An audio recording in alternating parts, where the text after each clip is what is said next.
Hello students, मैं S S Chandrawat स्वागत करता हूं आप सभी का विनायक एजुकेशन ग्रुप के इस ऐप के ऊपर। प्यारे विद्यार्थियों, आपके सामने मैं फिर से लेकर हाजिर हो चुका हूं 11th क्लास केमिस्ट्री। और इस 11th क्लास केमिस्ट्री के अंदर अपन चर्चा कर रहे हैं लेसन सेकंड, परमाणु की संरचना, एटॉमिक स्ट्रक्चर के बारे में। देखिए, पहले मैं आप लोगों को एक सूचना देना चाहता हूँ और इसको आप लोग ध्यान से सुने। अपने सिलेबस में लगभग 40% की कटौती हुई है और इस सिलेबस के अंदर जो भी 40% पार्ट हटाया गया है, प्रत्येक पार्ट के अंदर से कुछ न कुछ टॉपिक हटाए गए हैं। तो आप लोग अपनी बुक के अंदर जो भी टॉपिक हटाए गए हैं उन सभी को मार्क कर लें एक बार, ताकि उनको अपन को आगे जो है नहीं पढ़ना पड़े और अपन आगे केवल उन्हीं चीज़ों को पढ़ें जो आप लोगों को एग्जाम के अंदर मिलने वाली है। ठीक है ना। तो पहले वैसे अपन सारे सिलेबस को ही बहुत अच्छे से पढ़ने वाले हैं, परंतु पहले अपन उस पार्ट्स को कंप्लीट करेंगे, उन चीज़ों को कंप्लीट करेंगे जो अपने एग्जाम में आने वाली है। उसके बाद यदि टाइम बचता है तो अपन जो चीज़ें छूटी हुई है उनको भी अपन अच्छे से कंप्लीट करने का प्रयास करेंगे। ठीक है ना। तो आप लोगों को अपने ऐप के ऊपर, यानी कि विनायक एजुकेशन ग्रुप के ऐप के ऊपर आपको जो भी छूटा हुआ सिलेबस है या जो भी आने वाला सिलेबस है वो आपको यहाँ पर संशोधित सिलेबस डाल दिया जाएगा। तो आप लोग उसको अच्छे से कंप्लीट कर लें, अच्छे से मैच कर लें कि अपने कौन सी चीज़ें छूटी है और कौन सी चीज़ें अपन को पढ़नी है। ठीक है ना। तो ध्यान से आप लोग उसको कंप्लीट करेंगे। अब अपन शुरुआत करते हैं अपन लेसन सेकंड का। लास्ट टॉपिक लगभग लास्ट ही है, आज अपना लेसन सेकंड भी समाप्त हो जाएगा। तो ध्यान से आप लोग उसको देखिए। देखो, पिछले वीडियो के अंदर मैं आपको बता चुका हूं कि इलेक्ट्रॉनिक विन्यास क्या होता है। मैंने आपको बताया था कि विभिन्न परमाणु कक्षकों में इलेक्ट्रॉनों का वितरण करना ही इलेक्ट्रॉनिक विन्यास कहलाता है।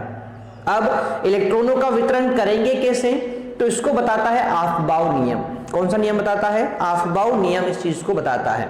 आफबाउ एक जर्मन भाषा का शब्द है जिसका अर्थ होता है निर्माण करना, यानी परमाणु कक्षकों में इलेक्ट्रॉन का भरना ही निर्माण करना कहलाता है, आफबाउ कहलाता है।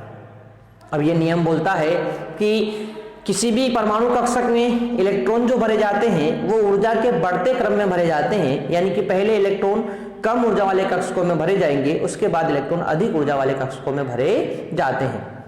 ठीक है। आगे बात करें तो देखो, मैंने आपको बताया था कि आफबाउ नियम के अंदर ही मुख्य 3 नियम आते हैं जिनसे अपन इलेक्ट्रॉनिक विन्यास को भरते हैं। सबसे पहला था पाउली का अपवर्जन नियम। मैंने आपको बता दिया था कि पाउली का अपवर्जन नियम बोलता है कि जो इलेक्ट्रॉन भरे जाते हैं वो भरे जाते हैं कैसे? किसी भी कक्षक में जब इलेक्ट्रॉन भरते हैं तो किसी कक्षक में उपस्थित 2 इलेक्ट्रॉनों के लिए चारों क्वांटम संख्याओं के मान कभी भी समान नहीं होते हैं। ये कौन बोलता है? पाउली का अपवर्जन नियम बोलता है। इसके बाद अपन ने बात की है हुंड की अधिकतम बहुलकता का नियम, और इसमें मैंने आपको बताया था कि किसी भी कक्षक में जब इलेक्ट्रॉन भरे जाते हैं तो पहले अयुग्मित रूप से भरते हैं, एक एक करके भरते हैं, उसके बाद उनका फिर युग्मन स्टार्ट होता है। तो ये चीज अपन ने पढ़ ली थी। अब अपन तीसरे नियम के बारे में बात करेंगे, और उससे पहले कक्षकों में इलेक्ट्रॉन भरने का एक क्रम मैं आपको बता देता हूं। ठीक है। N+L का नियम की बात करें अपन, उससे पहले कक्षकों में इलेक्ट्रॉन भरने का क्रम मैं आपको बता दूं। तो पहले आप लोग इस क्रम को नोट करेंगे, उसके बाद अपना N+L नियम पढ़ेंगे। ठीक है ना। क्रम कुछ इस प्रकार से है, ध्यान से आप लोग उसको बनाने का प्रयास करें। 1s 2s 3s, ठीक है, 4s 5s 6s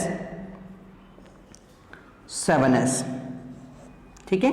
उसके बाद 2p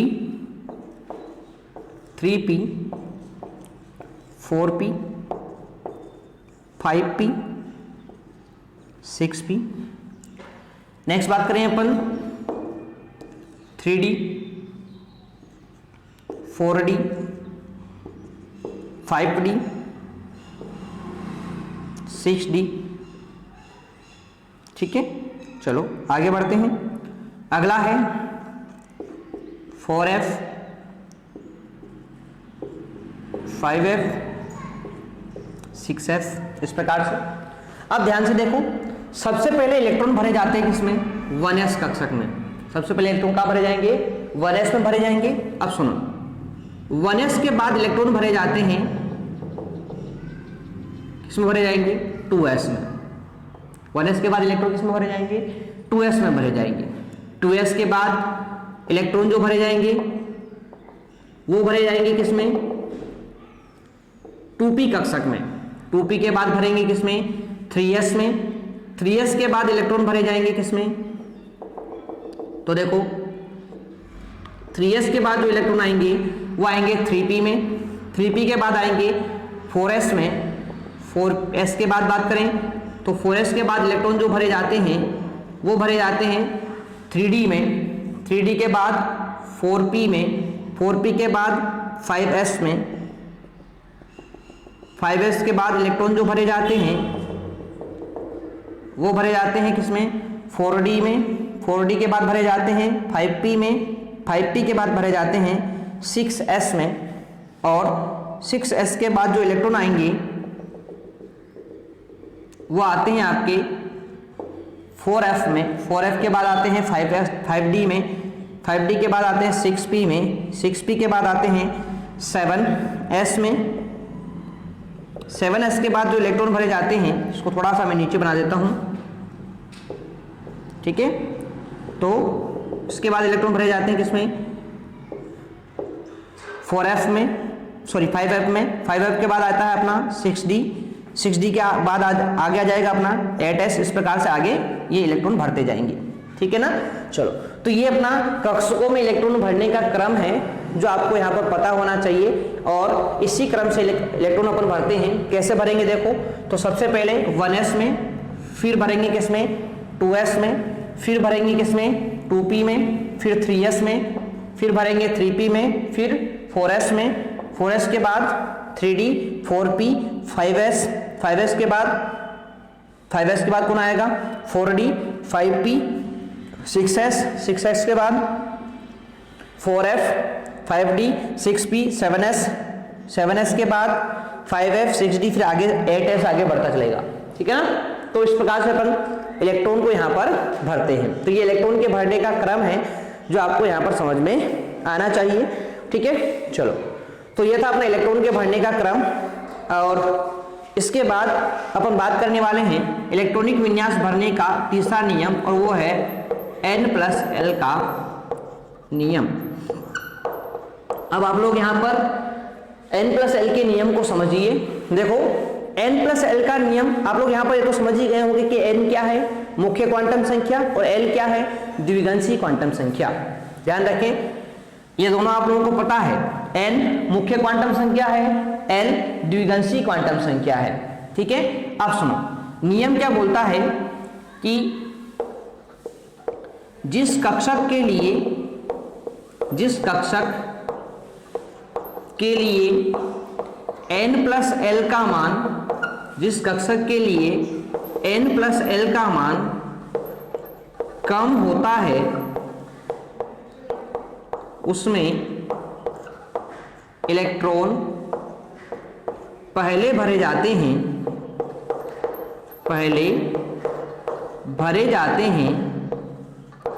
तथा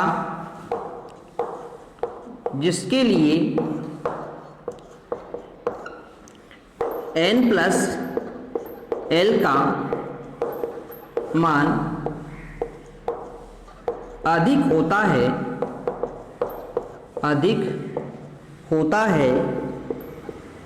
उसमें इलेक्ट्रॉन बाद में भरे जाते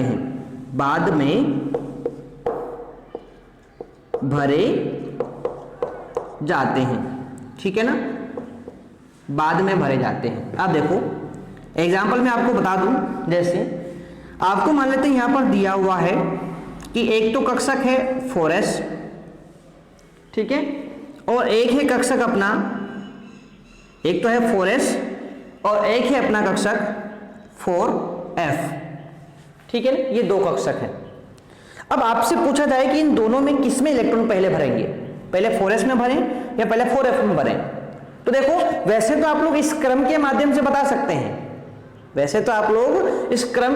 बता सकते हैं कि किसमें इलेक्ट्रॉन पहले भरे जाएंगे। देखो, पहले 4s आ रहा है, इसमें इलेक्ट्रॉन भरे जाएंगे, बाद में 4f में भरे जाएंगे। तो वैसे तो आप लोग बता सकते हैं इससे, परंतु देखो बार बार अपन को इतना बड़ा बनाना पड़ेगा।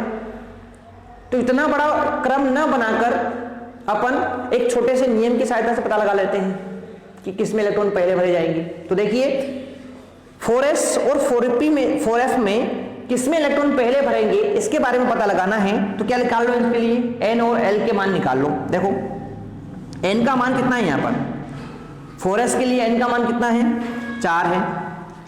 जो आगे लिखा होता है वही n का मान होता है, यानी कि n का मान कितना हो जाएगा यहाँ पर 4, यहाँ पर n का मान कितना हो जाएगा 4। भाई n का मान तो बराबर आ गया।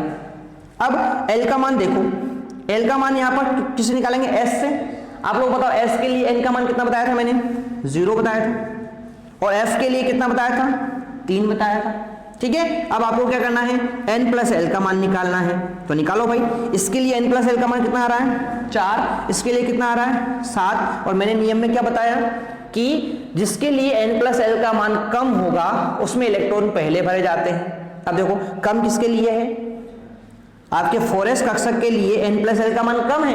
अब n प्लस l का मान कम है तो इलेक्ट्रॉन किसमें भरे जाएंगे, पहले 4s में इलेक्ट्रॉन भरे जाएंगे। ठीक है, तो ध्यान रखें यहाँ पर मैं लिख देता हूं कि पहले इलेक्ट्रॉन 4s में भरे जाएंगे, यानी इन दोनों की तुलना करें तो इलेक्ट्रॉन पहले किसमें भरे जाएंगे, 4s में भरे जाएंगे, और बाद में किसमें भरेंगे, 4f में भरेंगे। ठीक है ना। अब आपके दिमाग में एक क्वेश्चन बनता है, क्या क्वेश्चन बनता है कि सर मान लेते हैं दोनों कक्षकों के लिए n प्लस l का मान समान आ जाए, फिर क्या करेंगे। यदि दोनों कक्षकों के लिए n प्लस l का मान समान आ जाए तो फिर क्या करेंगे। ठीक है ना, तो उस चीज को भी अपन यहां पर नोट कर लेते हैं। ध्यान से देखिए आप लोग उस चीज को भी देखो, यदि दो कक्षकों के लिए n प्लस l का मान समान हो तो पहले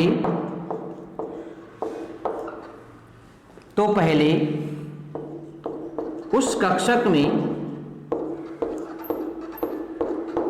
इलेक्ट्रॉन भरे जाते हैं जिसमें या जिसके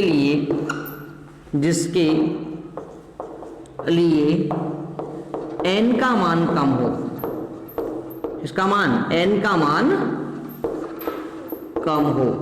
अब देखो इस चीज को समझते हैं, जैसे एग्जांपल लेते हैं अपन, एक तो लिया अपन ने 5s, क्या लिया 5s, और एक ले लिया मैंने आप लोगों के सामने यहाँ पर 4p ले लिया। भाई क्या ले लिया, 4p।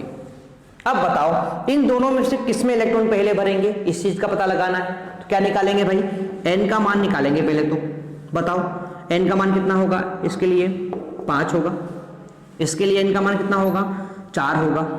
आगे बात समझ में। l का मान बताओ, तो l का मान इसके लिए कितना होगा, s है ना यहाँ पर, s के लिए कितना होता है 0, और p के लिए कितना होता है 1 होता है। जोड़ो भाई इनको, n प्लस l आप लोग करेंगे तो देखो इसका मान कितना आ रहा है 5 आ रहा है, इसका मान कितना आ रहा है 5। अब देखो दोनों के लिए n प्लस l का मान बराबर आ गया, तो अब किसमें इलेक्ट्रॉन भरेंगे, तो नियम क्या बोलता है कि उसमें भरे जाएंगे जिसके लिए n का मान क्या हो, कम। अब बताओ n का मान यहाँ पर 5 है, n का मान कहाँ पर कम है, 4p में कम। अब इलेक्ट्रॉन 4p में कम है, इसलिए इलेक्ट्रॉन कहाँ भरे जाएंगे, पहले 4p में, है ना। तो बताएंगे अपन यहाँ पर कि यहाँ इलेक्ट्रॉन पहले कहाँ भरे जाएंगे, 4p में भरे जाएंगे भाई, क्योंकि यहाँ पर n का मान कम है, 4p में भरे जाएंगे। ठीक है ना, तो ये चीज आप लोगों को यहां पर समझ में आनी चाहिए। ठीक है ना, तो ये थे अपने इलेक्ट्रॉनिक विन्यास भरने के नियम, 3 नियम थे अफबाउ सिद्धांत के अंतर्गत, जो आपका यहीं पर समाप्त हो चुका है। आशा करता हूं आपको ये चीज बिल्कुल समझ में यहां पर आ गई होगी। ठीक है ना, चलो, तो ये था अपना इलेक्ट्रॉनिक विन्यास भरने के नियम, जो मैंने आपको यहाँ पर अच्छे से समझा दिए हैं। अब मैं कुछ तत्वों के इलेक्ट्रॉनिक विन्यास भरना आपको बता दूं, ठीक है, उसके बाद फिर आप लोग जो है अपने हिसाब से सभी तत्वों के इलेक्ट्रॉनिक विन्यास भरना सीखेंगे। ठीक है, तो ध्यान से आप लोग देखिए, देखो कुछ तत्वों के इलेक्ट्रॉनिक विन्यास मैं आपको बता देता हूँ। ठीक है, सबसे पहले मैं आपको बता दूं यहां पर परमाणु क्रमांक, उसके बाद बता देता हूं तत्व, उसके बाद बता देता हूं मैं इलेक्ट्रॉनिक विन्यास। ठीक है भाई, चलो तो लिखते हैं इलेक्ट्रॉनिक विन्यास।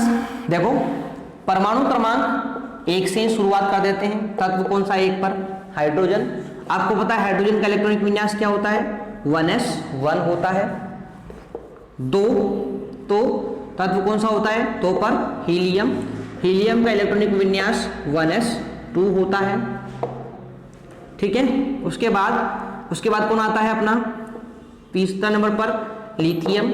अब देखो लिथियम का इलेक्ट्रॉनिक विन्यास भरने का तरीका मैंने आपको बता दिया। देखो इन दो को आप लोगों को याद रखना पड़ेगा, हाइड्रोजन का 1s1, हीलियम का 1s2। बाकी का मैंने आप लोगों को इलेक्ट्रॉनिक विन्यास भरना सिखा दिया है, कैसे भरते हैं अपन इलेक्ट्रॉनिक विन्यास। लिथियम का परमाणु क्रमांक कितना है? 3। तो कैसे भरते हैं इलेक्ट्रॉनिक विन्यास?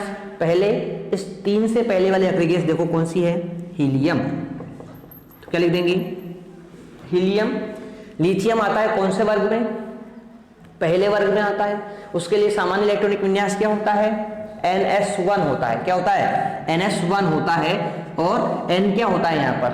मुख्य क्वांटम संख्या या आवर्त की संख्या। तो भाई लिथियम आता है दूसरे आवर्त में, तो ये लो 2s1, इसका इलेक्ट्रॉनिक विन्यास हो गया। आ जाएगी बात समझ में? हीलियम 2s1 हो गया इलेक्ट्रॉनिक विन्यास। उसके बाद परमाणु क्रमांक 4 का इलेक्ट्रॉनिक विन्यास भरना है। 4 पे कौन आता है? बेरिलियम आता है। ठीक है, अच्छा एक बात मैं आपको बता दूं, जिन विद्यार्थियों ने पहले इलेक्ट्रॉनिक विन्यास भरना नहीं सीखा है तो वो आप लोग लेसन 3 में जाकर पहले इलेक्ट्रॉनिक विन्यास भरना, मैंने वहां पर बहुत विस्तार से समझाया, वो उसको देख लें। यदि आपने उसको समझा हुआ है तो आपको ये सारी चीजें बहुत अच्छे से समझ में आ जाएगी। ठीक है, बेरिलियम का भरना है, परमाणु क्रमांक 4 है भाई, तो हीलियम अक्रिय गैस और 2s2 हो जाएगा इसका, क्योंकि दूसरे वर्ग में आता है। परमाणु क्रमांक 5 का भरना है। 5 कौन है? बोरोन है भाई। बोरोन से पहले वाले अक्रिय गैस कौन सी आएगी? हीलियम। अब ये तो आता है 13वें वर्ग में। 13वें वर्ग का क्या होता है? NH2NP1। ठीक है, तो क्या हो जाएगा? 2s2 2p1, ये लो। ठीक है, आगे बात करो। 6 कार्बन का इलेक्ट्रॉनिक विन्यास बताओ भाई। हीलियम 3s2 3p1, सॉरी 3, एक मिनट थोड़ा सा गड़बड़ कर रहे हैं, एक ही आवर्त में चल रहे हैं ना भाई अपन, तो बोरोन के बाद कार्बन एक ही आवर्त में आता है, इसलिए 2s2 2p2। देखो आवर्त समान है तो भाई n का मान तो समान रहेगा ना अपना, 2s2 2p2 आएगा। उसके बाद 7 नाइट्रोजन। नाइट्रोजन का बताओ भाई क्या होगा? हीलियम 2s2 2p3 होगा। ठीक है, उसके बाद 8 है ऑक्सीजन। ऑक्सीजन का क्या हो जाएगा? Helium 3s2 sorry 2s2 2p4 हो जाएगा। ठीक है, 9 का क्या होगा? तो 9 पर होता है फ्लोरीन, हीलियम 2s2 2p5। 10 पर कौन आता है? नियोन। नियोन, और ये होता है हीलियम 2p2 2p6। ठीक है, तो इस प्रकार से अपन इलेक्ट्रॉनिक विन्यास भरते हैं। बाकी सारा इलेक्ट्रॉनिक विन्यास भरना, परमाणु क्रमांक 1 से लेकर 118 तक के तत्वों का इलेक्ट्रॉनिक विन्यास भरना मैं आपको बता चुका हूं लेसन 3 के अंदर बहुत विस्तार से, जब अपन इलेक्ट्रॉनिक विन्यास पढ़ा था आवर्त सारणी के अंदर, तो वहां से आप लोग इसको कंप्लीट करेंगे बहुत अच्छे से। ठीक है, तो ये बात आपको बिल्कुल समझ में आ गई होगी। तो आज अपन यहीं पर रखेंगे, इसके साथ अपना अध्याय पूरी तरह से समाप्त हो गया है। ठीक है ना, तो आप लोग इसके क्वेश्चन अच्छे से कंप्लीट करने का प्रयास करें, और कोई दिक्कत आती है तो कमेंट बॉक्स में कमेंट करके जरूर पूछ लें। ठीक है, तो मिलते हैं अपन नेक्स्ट सेशन में, तब तक के लिए टेक केयर, बाय।